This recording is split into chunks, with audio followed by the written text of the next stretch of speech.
আমরা দাড়ি পাল্লা লই যাচ্ছি রে গো শিবিরে লই যাচ্ছি নাই যে আমরা আপনারা বাড়িতে গো আমার উপজেলা আমির সাহেব সাব্বির ভাই হইছে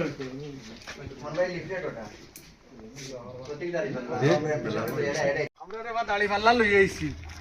বাড়ি কই আপনার ও গাউতু চিনি নি আমরা রে আমি লুকমান আহমদ রে ভাই পুরা বুঝতে করে আমরা কাছে দিলি আমরা রে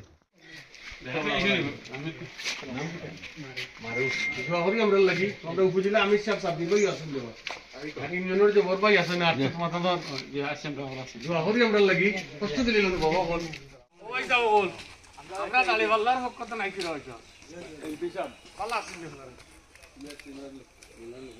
আপনার বাড়ি কোন জায়গা আমার বাড়ি সদরি দেখো শিক্ষক আমার ইত্যাদি মানে